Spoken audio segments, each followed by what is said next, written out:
अनीस साहब, मुझे ये बताएं कि बहुत से नए क्लाइंट्स ये सवाल करते हैं कि हमें इंश्योरेंस पॉलिसी करवाने के लिए कौन से बुनियादी कागजात की ज़रूरत पड़ती है।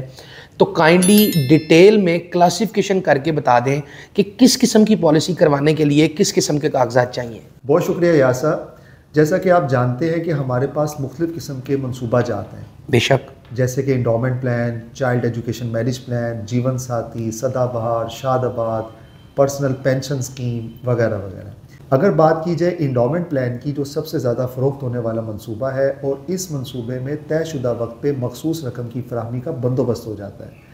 तो इसको हासिल करने के लिए आपके पास किन डॉक्यूमेंट्स का होना ज़रूरी है? ओरिजिनल CNIC और उसकी कॉपी, जिसको आप वारिस नामज़द करना चाहते हैं उसकी CNIC की कॉपी, और इसके साथ साथ आपको अपनी पर्सनल इंफॉर्मेशन की मालूमात होना ज़रूरी है, जैसा कि आपकी जाए पैदाइश, आप कौन सा कॉन्टैक्ट नंबर देना चाहेंगे, ईमेल एड्रेस, आप क्या काम करते हैं और आपके एम्प्लॉयर का एड्रेस क्या है, अगर आप कारोबार करते हैं तो कारोबार का नाम और पता, आपकी माहाना इनकम क्या है, और इसके साथ साथ आपकी फैमिली हिस्ट्री, जैसे कि आपके वालिदैन की एज क्या है, आप बहन भाई कितने हैं, उनकी सेहत की कैफियत क्या है, आपकी हाइट वेट क्या है, और सेहत से मुतल्लिक़ कुछ सवालात होते हैं जिनके जवाबात आपको देने होते हैं।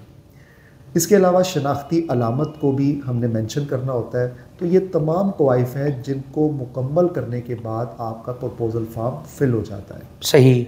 और वो प्रपोज़ल फॉर्म हम न्यू बिज़नेस डिपार्टमेंट में सबमिट करते हैं, जहाँ पे मौजूद अमला इस बात को यकीनी बनाता है कि ये बिज़नेस कॉरपोरेशन की फ़ेवर में है या नहीं। जब वो बिज़नेस कॉरपोरेशन की फ़ेवर में होता है तो आपकी पॉलिसी को मंजूर कर लिया जाता है। सही। इसी तरह अगर हम बात करें चाइल्ड एजुकेशन मैरिज प्लान की, तो उसमें स्पेसिफिकली बच्चा डायरेक्ट नॉमिनी होता है, तो बच्चे के क्वाइफ भी हमें चाहिए होते हैं। बच्चे का बे फॉर्म या बर्थ सर्टिफिकेट, इसी तरह सरप्रस्त की मामूरी के लिए किसी को सरप्रस्त रखना होता है, जिसमें उसके वालिदैन में से कोई एक हो सकता है या कोई रिश्तेदारों में से एक, उनके CNIC की कॉपी भी चाहिए होती है। ठीक है। अगर हमारा प्रॉस्पेक्ट 1 लाख रुपए सालाना से ज़्यादा रकम की अदायगी करना चाहता है तो उसके साथ हम इनकम प्रूफ भी अटैच करते हैं, सही। जैसे कि सैलरी स्लिप, बैंक स्टेटमेंट।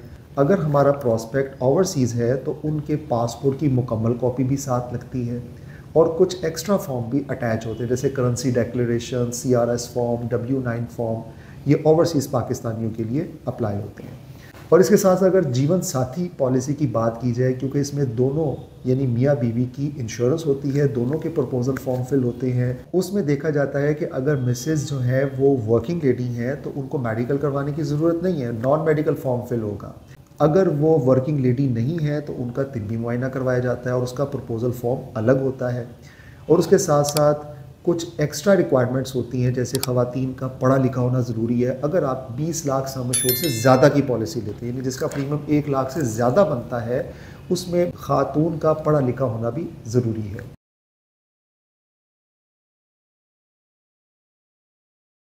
तो ये वो तमाम चीज़ें हैं जिनको मलहूज़े खातिर रखा जाता है जब भी कोई शख्स पॉलिसी लेता है। अगर बात की जाए पर्सनल पेंशन स्कीम, जिसमें सिर्फ सिंगल प्रीमियम अदा किया जाता है, तो उसमें एज की कोई रिस्ट्रिक्शन नहीं है, सेहत की कोई रिस्ट्रिक्शन नहीं है कि सेहत आपकी कैसी भी है। पर्सनल पेंशन स्कीम जिसमें आप एक दफ़ा अदायगी करते हैं, उसमें आपने एज इट इज़ CNIC अपना, जिसको नॉमिनी करना है उसके CNIC की कॉपी साथ लगानी है। और पर्सनल पेंशन स्कीम का प्रीमियम अगर 5 लाख से ज़्यादा है तो आपको इनकम प्रूफ भी साथ लगाना है। आपके मुस्तकबिल की मुहाफ़िज़, state life insurance corporation of Pakistan.